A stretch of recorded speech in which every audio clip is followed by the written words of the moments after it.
예, 안녕하세요. 동력학 14장 예습이고요. 동력학 14장은 여러 개의 질점을 다루고 있습니다. 그러니까 우리가 13장까지는 하나의 점에 대한 운동을 다뤘는데, 그게 이제 여러 개가 있는, 우리가 개 아니면 시스템이라고 하는데, 여러 개의 질점들로 구성된 물체의 운동을 다룰 거고요. 그럼 여기에 질량이 이런 식으로 배치되어 있을 때, 결국 여기에서 하는 얘기는 이 질량이 있는 점들이 서로 연결이 되어 있어서 상대 위치는 고정되어 있어요.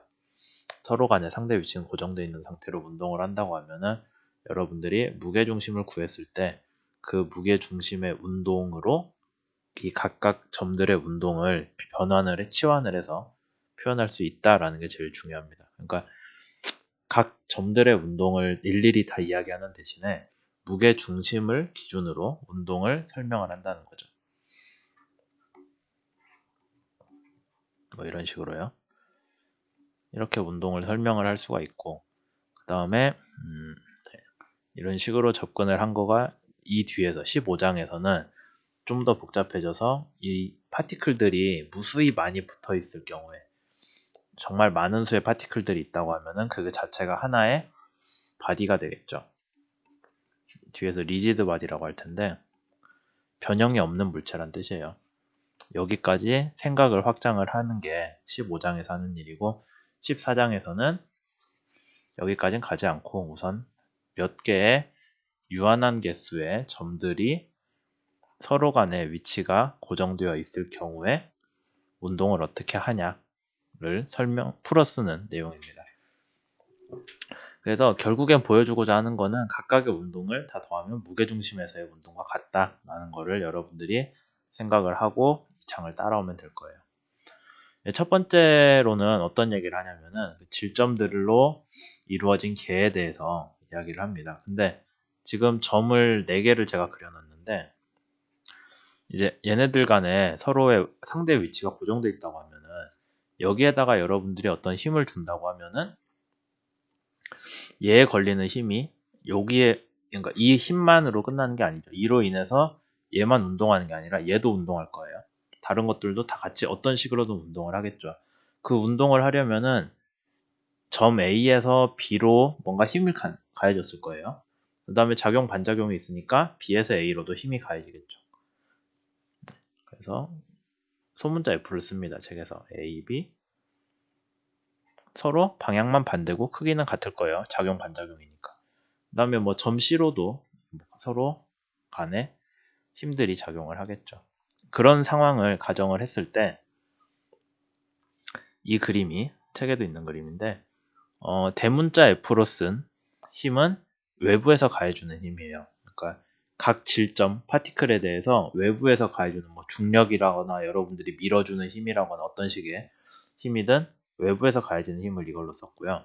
소문자 F로 쓴 거는 이 파티클들 안에서 질점들끼리 서로 힘을 왔다 갔다 하는 거라서 질점 J에서 질점 I로 가해지는 힘이라는 거죠. 그래서 서로 간에 가해지는 작용 반작용으로 가해지는 힘이고, 다만 여러분들이 여기서 미리 약속해야 되는 거는 II 같은 질점에서 자기한테 가는 힘은 없잖아요. 그러니까 얘는 0이라고 우리가 우선 약속을 한 거죠. 이제 이걸 전체를 각 점에 대해서, 각 점으로부터 오는 힘들까지 다 고려를 했을 때 뉴턴의 두 번째 운동 법칙은 F는 ma죠. 근데 외부에서 가해지는 힘이 있고, 원래 우리가 이렇게 쓰잖아요. 근데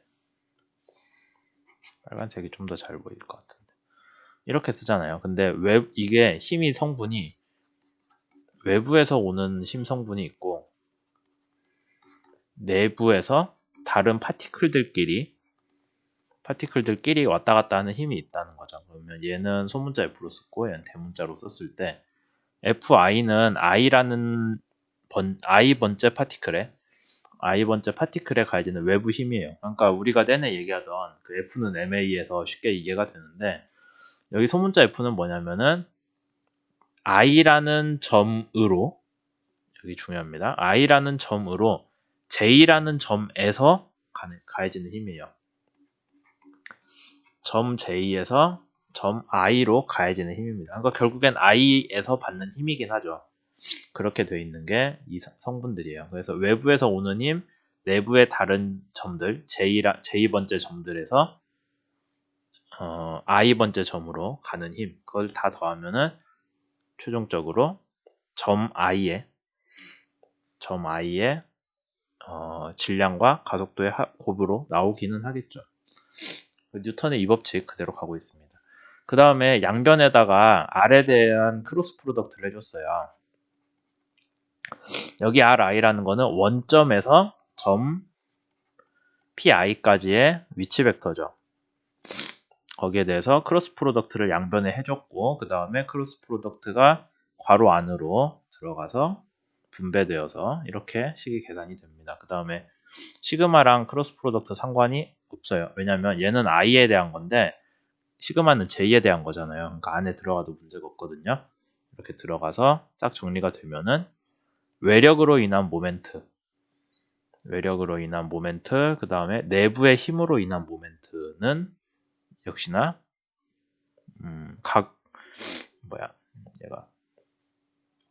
모멘트는 각 운동 아닌데 잠깐만, 결국엔 이거잖아요. 이렇게 써야지. 모든 모멘트의 합은 h 제로의 시간에 대한 변화량이라고 우리가 12장에서 배웠잖아요. 이 식을 여기에다가 풀어 쓴 거랑 똑같게 되는 거죠. 이렇게 돼 있고, 이제 그러면 한 점에 가해지는 힘과 모멘트에 대한 평형식을 우리가 알았어요. 뉴턴의 운동 법칙을 따라서. 그렇게 돼 있을 때 모든 점에 대해서 하자고 하면은 아까는 i번째라고 했는데 i번째가 이제 1에서 n까지 모든 점에 대해서 n번째 점까지에 대해서 다 더해주면 그게 되잖아요. 그렇게 다 더해줬다고 칩시다. 그렇게 되면 그냥 식에다 시그마만 붙여줬는데 이렇게 전개가 되죠. 근데 한 가지 여러분들이 아셔야 되는 게 아까 i번째 점에서 j번째 점으로 가는 힘이랑 j번째에서 i번째로 가는 힘이 서로 방향만 반대고 크기는 같다고 했잖아요. 그러니까 서로 다 상쇄가 돼요. 이런 식으로. 그러면은 여기에 있는 모든 항은 다 상쇄가 돼서 없어집니다. 그러니까 결국에는 내부에서 서로 점들끼리 가해지는 힘은 상쇄가 돼서 전체 운동에는 전혀 영향을 주지 않는다는 게 중요하죠. 그래서 결국에는 다 정리하면은 어디서 많이 보던 식이 되고, 똑같은 방식으로 모멘트에 대해서도 결국엔 외력들만 고려를 했을 때 점에서 내부에 있는 점들끼리 서로 가해지는 힘은 우리가 동력학에서 고려하지 않고 외부에서 가해지는 힘만 고려하면 되겠다라는 거예요. 만약에 내부에 있는 파티클들끼리의 힘이 뭔가 영향을 준다면은 그 물체는 변형이 있어야 돼요. 근데 우린 변형이 없는 물체를 우선 다루고 있기 때문에 그냥 외력만 다 고려를 해도 전체 시스템의 운동을 설명할 수 있다라는 결론이 나오죠. 그리고 이제 각 여러 개 파티클들로 구성된 그 시스템의 그냥 선형 운동량하고 각 운동량을 어떻게 계산을 하냐. 각 점들의 운동량을 다 더해주면 되고요. 그 다음에 각 점들의 각 운동량을 다 더해주면 됩니다. 지금 여기서는 원점에 대한 각 운동량이죠. 뭐 점이 이렇게 있으면은 얘네들이 어떤 식으로 운동을 하든 간에 거기에 대한 각 선형 운동량을 다 더해주면은 이 점 3개로 구성된 전체 시스템의 선형 운동량이 나오고요. 똑같이 얘네들의 원점에 대한 여기 R0 있잖아요. 원점에 대한 각 운동량을 다 더해주면은 걔가 이 시스템의 각 운동량과 같게 되더라 라는 계산을 하는 거죠. 그걸 전개하는 과정이 있는데 이거는 12장에서도 이미 얘기한 거라서 여러분들이 그냥 쉽게 따라올 수 있을 거예요. 왜 얘가 0이 되냐에 대한 거는. 그 다음으로 나오는 거는 질량 중심인데 원래 정력학에서 여러분들이 배운 걸로 제가 알고 있어요. 여러 개의 물체들이 질점들이 파티클들이 있을 때 질량 중심은 어떻게 구하냐면은 원점에서 얘까지의 R이 있죠. 예. 그 다음에 얘가 뭐 M1, 얘는 R1. 질량을 M2, R2 뭐 이런 식으로 쓸 수 있잖아요. 그러면 각 질량하고 위치 벡터의 곱이죠. 거기에 대해서 각 점들에 대한 파티클에 대한 걸 다 더해줘서 걔를 전체 질량으로 나눠주면은 평균 위치가 나오겠죠. 네, 그 평균 위치가 우리가 얘기하는 질량 중심이 됩니다. 그래서 질량 중심의 시간에 따른 변화율은 뭐가 되냐? 그냥 풀어보면 되죠. 질량 중심은 시그마로 풀리고 그 시그마에 대해서 각각 미분을 해주면은 시간에 대한 질량 변화량은 0이니까 걔는 됐고 이것만 남고 그러면은 뭐가 되나요? 질량 중심의 위치의 시간 변화량은 질량 중심의 운동량과 같다가 되는 거예요. 어디서 많이 본 거죠. 위치를 미분했더니 운동량이 속도가 나온다라는 거는 이미 앞에서 하나의 파티클에 대해 한 것과 똑같아요. 내용이. 같은 방식으로 시간에 대해 한 번 더 미분을 해주시면 힘이 되겠죠. 그래서 어떤 시스템에 대해서 여러 개의 점들로 구성된 데에 대한 힘을 뭐 어디에 가해지든 힘이든 걔를 다 더하면은 그건 뭐가 되냐면은 질량 중심에 가해지는 힘으로 우리가 바꿔서 선형 운동을 해석할 수가 있어요. 그 다음에 이제 추가로 나오는 거는 각운동량에 대한 건데 각운동량에서는 이제 뭐를 처음에 얘기를 하고 가야 되냐면은 여러 개의 점이 있을 때 거기에서 무게중심 G를 구해 놓은 다음에 얘기를 해야 됩니다. 그러면은 결국 우리가 여기서는 결론만 얘기하자면 뭐가 나오냐면은 이 무게중심을 중심으로 회전하는 운동이 우리가 해석을 해낼 수가 있어요. 여태까지는 각운동량을 해석을 할 때 여러분들이 어디 기준으로 했냐면은 원점 기준으로 했죠. 그 원점이 뭐 물체 중간에 있든 밖에 있든 상관 안 하고 원점 기준으로 봤을 때 회전을 하는 뭐 이런 것들로 했잖아요. 근데 이제는 그게 아니라 무게중심을 중심으로 한 회전 운동을 우리가 해석을 할 수 있다라는 거예요. 그래서 새로운 좌표계를 드려옵니다. gx 프라임 y 프라임 z 프라임이라고 되어 있는데 원래 우리가 쓰던 좌표계는 ox, y, z라고 되어 있죠. 원점을 O라고 하고 x, y, z 방향 그냥 우리가 알고 있는 뭐 평면 방향, 윗방향 뭐 그런 식으로 했던 좌표계인데 거기에 더해서 원점을 무게 중심에 놓은 좌표계를 새로 그려주는 거예요. 헷갈리니까 x 프라임, y 프라임 미분했다는 뜻 아니에요. 여기서는 우리가 앞에 11장에서는 x 프라임을 미분했다는 뜻으로 쓰긴 했었는데 여기서는 그건 아닙니다. 헷갈리지 마시라고. 그렇게 돼 있어서 그러면 무게 중심에서의 각 운동량은 당연히 모든 점의 무게 중심에서의 위치 벡터랑 얘가 자체가 갖고 있는 선형 운동량의 크로스 프로덕트죠. 근데 여기서는 그래서 우리가 여기 원점에서 가는 거를 뭐 R이라고 표현을 했기 때문에 헷갈리면 안 돼서 R'이라고 표현해요. 무게 중심에서 어떤 점까지의 위치 벡터는 R'이다 라고 되어 있고 그 다음에 뭐 속도 벡터는 우선은 이 좌표계 기준으로 속도 벡터를 쓰자면은 걔도 V'이라고 썼죠. 각운동량에 대해 얘기하고 있습니다. 그래서 걔를 시간에 대해 미분하면 어떻게 될까? 라고 해서 쭉 풀어주면은 뭐 푸는 과정은 수업 때 얘기하겠죠. 다 하면은 뭐냐면은 무게 중심을 기준으로 가해지는 모멘트의 합과 같아요. 그러니까 결국엔 우리가 앞에서 내내 이거를 얘기를 했었는데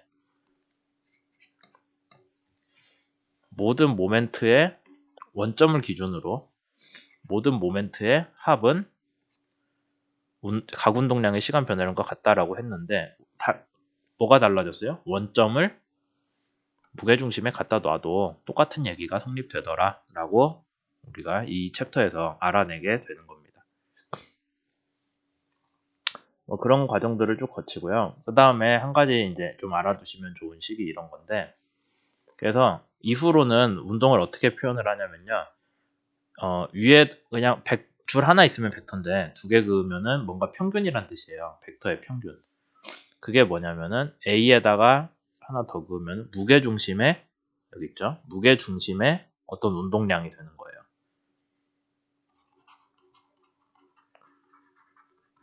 그러니까 어떤 물체가 전체적으로 움직이고 있을 때 뭐 마땅한 게 없는데 이제 제 책상에 있는 이런 책이 전체적으로 움직이고 있을 때 이 책의 무게중심 있잖아요. 그러면은 그 무게중심을 기준으로 얘가 회전하는 운동이랑 이 무게중심이 선형 운동을 하는 거랑 두 가지로 나눌 수가 있다는 뜻이고요. 그래서 무게중심 자체가 움직이는 건 위에 줄을 두 개 그어서 표현을 하고 무게중심을 기준으로 이 책이 뱅글뱅글 돌면서 간다고 하면 여기 책 모서리가 가는 운동이 있잖아요. 그 무게중심을 기준으로 봤을 때 가는 운동이에요.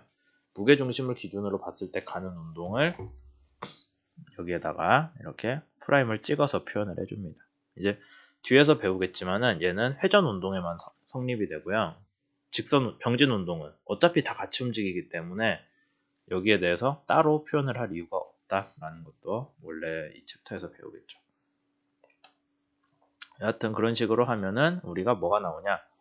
무게중심에서의 각 운동량은 원점에서의 각 운동량을 구한 거랑 사실 똑같더라 라는 좀 특이한 게 나옵니다. 그래서 이후로는 여러분들이 여러 개의 점들로 구성되어 있는 물체라고 하더라도 걔 무게중심에서의 병진운동, 회전운동만 가지고도 설명을 할 수 있다라는 게 나와요. 그 다음에 14.3은 조금 다른 문제입니다. 사실 이거는 책에서 보면은 그냥 가르치려면 가르치고 말려면 말라고 써져 있긴 한데 이게 유체역학에선 되게 중요한 문제거든요. 유체역학 어차피 뒤에서 나중에 유체역학 때 배우니까 미리 좀 관심을 가져보라고 집어넣었어요. 그래서 여기서 다루는 물건은 뭐냐면 원래는 우리가 어떤 질량체가 통째로 움직이는 걸 생각을 했는데 유체역학에서는 질량체가 어떤 관을 통해서 꾸준히 들어오고 꾸준히 나가는 거를 생각을 해요. 근데 그 질량체를 따라가는 것보다 멀리서 봤을 때 어떤 영역을 정해놓고 여기로 유체가 들어오고 나가는 그 일련의 과정만을 그냥 멀리서 지켜봅니다. 그 물체 덩어리를 따라가지 않고 멀리서 이 공간을 슥슥슥 이제 들어왔다 나갔다 하는 유체가 뭐가 있구나라는 걸 알게 돼요. 그런 식으로 접근하는 게 이제 스테디라고 해서 일정하게 시간에 따른 변화 없이 꾸준하게 들어오고 꾸준하게 나가는 뭐 그런 거예요. 여러분들이 수도꼭지를 틀면 물이 계속 나오잖아요. 그런 식의 에서 뭐가 어떻게 돌아가냐라는 거를 해석을 하는 건데 그래서 접근 방법이 좀 다릅니다. 우리가 앞에서 시간에 따른 질량 변화량 없다고 했잖아요. 근데 여기서는 그게 아니라 여러분이 설정해 놓은 공간상에 들어오고 나가는 유체의 양이 시간에 따른 질량 변화량이 돼요. 그래서 뭐 꾸준하게 물이 뭐 1초에 몇 리터씩 나오고 있다. 그럼 그게 이 값이 되는 거예요. 그런 식으로 되어 있고 그 다음에 얘가 0이 아니다 라는 거 중요하고 그 다음 여기에 그러면 어떤 식으로 우리가 해석을 하냐면은 힘이라는 게 시간에 따른 운동량의 변화량이잖아요. 우리가 이렇게 알고 있잖아요. 그러니까 어떤 시스템에 걸리는 유체 덩어리에 걸리는 힘을 알려면은 운동량의 변화량을 알아야 되는데 스테디하다는 게 꾸준하게 들어오고 꾸준하게 나가기 때문에 얘는 오히려 MV에서 V는 그대로예요. V는 안 변하고 꾸준하게 들어오고 있는데 M이 들어오고 나가는 게 되는 거죠. 그래서 식을 보시면 아시겠지만 델타 MVA 이런 식으로 표현을 합니다. VA는 이 자리에서 VA는 항상 일정해요. 여기 나가는 것도 VB로 일정해요. 그럼 뭐가 어떻게 됐냐?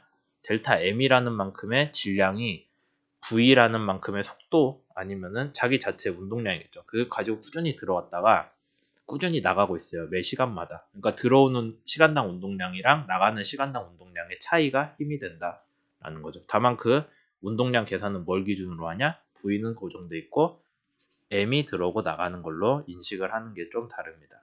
그래서 이 챕터에서만 이런 개념을 쓰고요. 이후에 동력학에선 전혀 안 써요. 당연한 얘기지만. 이건 동력학 문제라기보다는 유체역학 문제이기 때문에 그냥 여러분들이 나중에 유체역학에서는 이런 개념을 하는구나 라는 거를 설명을 하려고 이제 저는 진도에 넣은 거에 되는 거죠.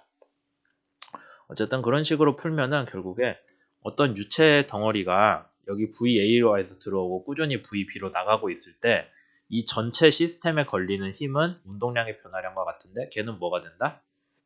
이런 꼴로 나온다.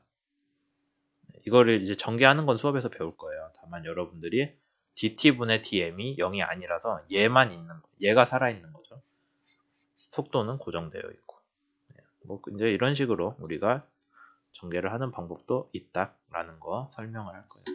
그래서 14장에 대한 얘기를 다 했는데요. 14장은 제일 중요한 거는 여러분들이 무게중심이라는 거를 가지고 어떤 물체의 운동을 병진 운동과 회전 운동으로 나눠서 설명할 수 있다. 그게 제일 중요해요. 뒤에서 뭐 에너지 같은 것도 똑같은 방식으로 할 거고, 이제 그걸 조금 더 확장을 하면은 변형이 없는 어떤 단단한 물체, 리지드 바디의 운동도 회전과 병진으로 나눠서 분석을 할 수 있다라는 것까지 배웁니다.